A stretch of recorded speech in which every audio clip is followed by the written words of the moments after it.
박정희 대통령을 살해한 김재규를 민주화의 의인으로 만들려고 합니다.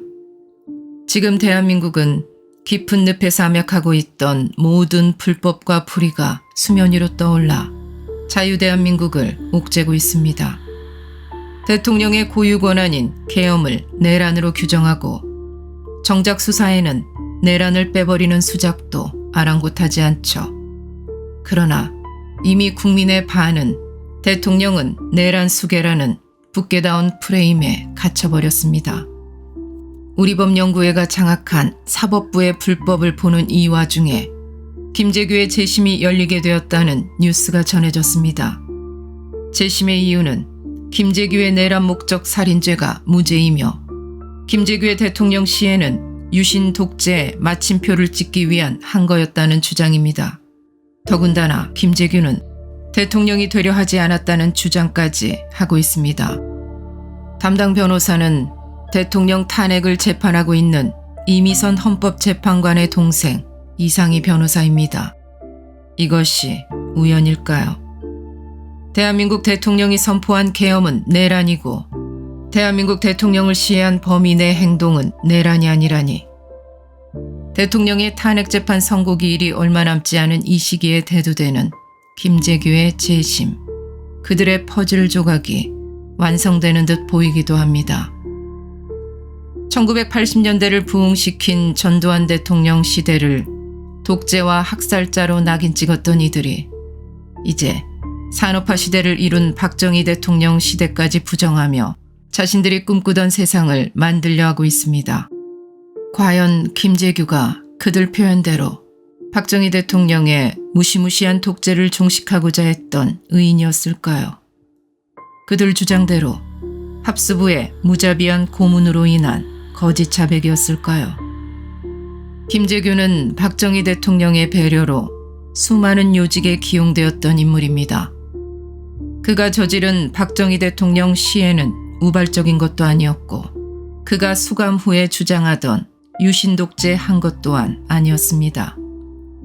김재규는 자신과 동양 사람인 정승화 육군 참모총장을 중정 안가해 대통령과의 만찬 장소에서 불과 50m 거리에 있는 곳에 약속을 정하고 박정희 대통령과 차지철 경호실장을 암살했습니다.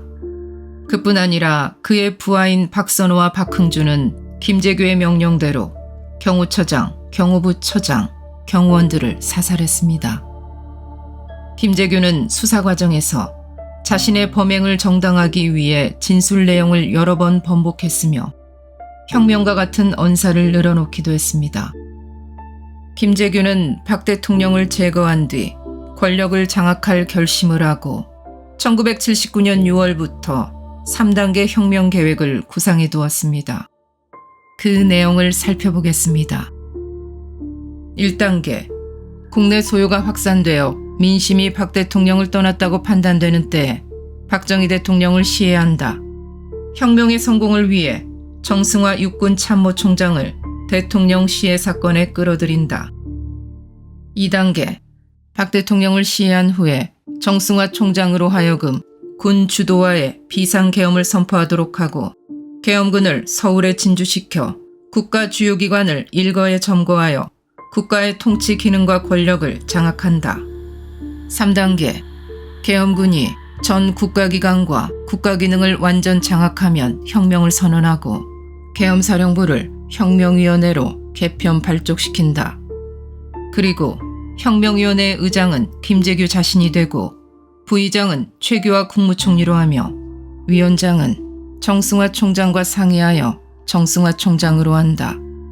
구체적 거사 방법으로는 기밀 유지를 위해 단독으로 범행하고 시해 수단은 총기를 사용해 살해하며 거사 계기는 궁정동 정보부 안가에 대통령 만찬 기회를 이용하고 제거 대상은 대통령과 경호실장이며 경호원은 불가피한 경우 신복 부하를 시켜 살해한다. 이렇듯 김재규는 사전에 치밀하게 범행 준비를 해나갔습니다. 이런 진술을 고문에 의한 허위 자백이라고 주장하는데 김재규의 자백을 받아낸 수사관은 김재규의 부하였던 이학봉 수사단장이었습니다. 그는 정중히 김재규의 마음을 여는데 성공했습니다. 합동수사본부의 수사에서 집권을 위해서라고 진술했던 김재규는 정승화 계엄사령관이 관할하는 육군본부 계엄군법회의 검찰부로 송치되자마자 또다시 진술이 바뀌었습니다. 그는 자신의 범행이 유신 통치를 끝내고 민주화를 위한 거사였다라고 진술을 바꾸었습니다.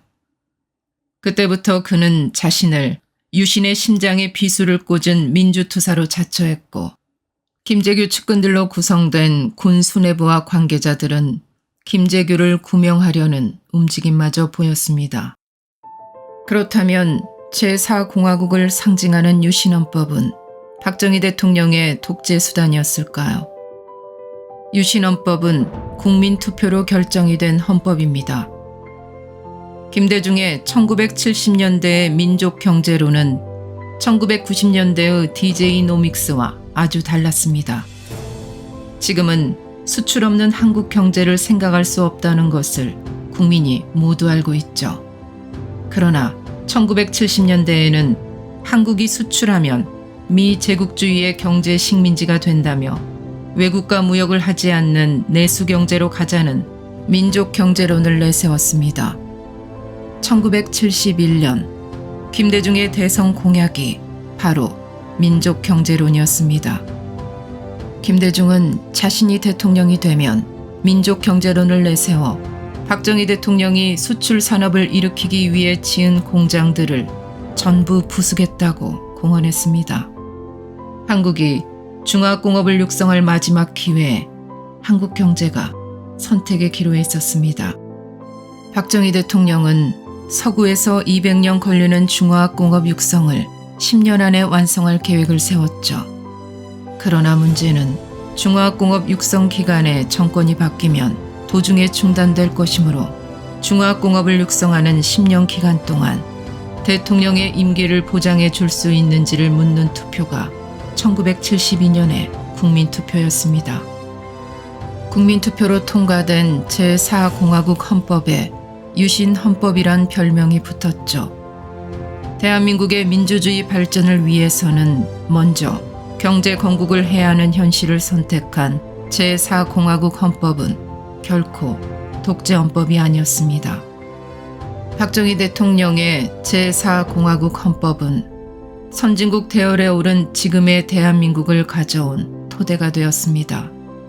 중화학, 원자력, 방산, 조선 모두 그 시기에 육성되었죠.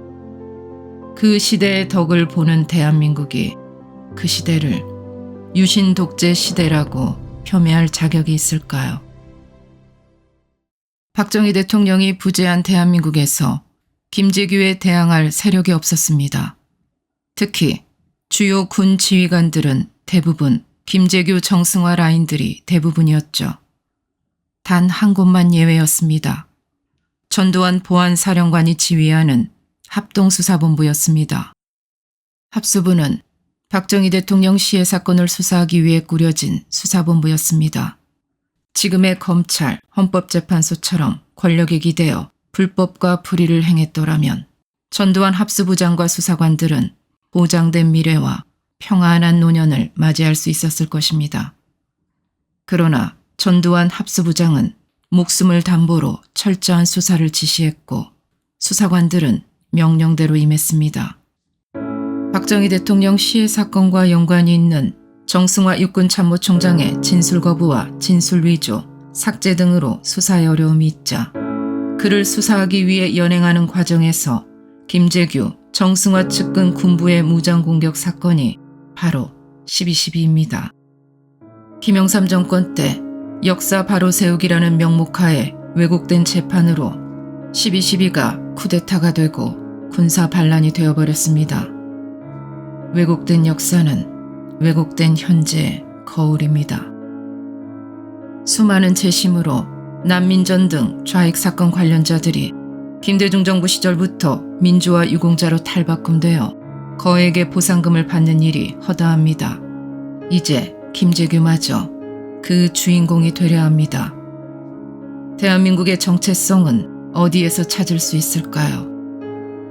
건국의 아버지 이승만 대통령, 산업화를 이룬 박정희 대통령, 한강의 기적을 이룬 전두환 대통령 모두 독재자로 낙인 찍고 보수우파 대통령들은 모두 감옥으로 보내는 대한민국은 어디에서 길을 잃었던 것일까요? 김재규가 내란의 혐의를 벗게 되면 대한민국에서 대통령을 암살하는 일은 영웅으로 추대받게 될지도 모릅니다. 김재규를 영웅으로 만드는 영화도 만들어지겠죠. 건국 대통령 동상은 없지만 김재규 동상은 세워질지 모르겠습니다. 그러나 역사는 만만치 않습니다. 이 사건을 담당하게 될 재판관들이 역사에 어떻게 기록될지 궁금해집니다. 김재규는 평소 이권 개입이 많다는 개인적 비위로 대통령 각하로부터 진소경고를 받은 바 있고, 근래에는 전국 수습책의 거듭된 실패로 무능이 노정된 데다가 군 후배이며 연하인 차 실장이 사사건건 업무에 간섭하는 방자한 월권으로 수모를 당하고 있음에도 대통령은 차 실장만을 편애하고 자신을 불신한다는 생각에서 불만이 누적되었으며, 특히 요직 개편설과 함께 부산 마산 소요 사태와 관련 자신에 대한 인책 해임설이 파다하여 불안하던 차에 현 정계 인물 중에서 대통령으로서는 자기가 가장 적임자라는 망상에 사로잡혀 현직의 주요 인사와 군 지휘관은 자기 영향권 내에 있다고 오판을 하고, 부산 마산 사태를 오히려 대통령 제거의 계기로 역이용하여 거사할 경우 정보부장의 막강한 권세와 방대한 조직력을 바탕으로 경군을 장악하면 사후 수습이 가능할 것이라는 판단 아래 시해 계획을 구상하게 된 것이다.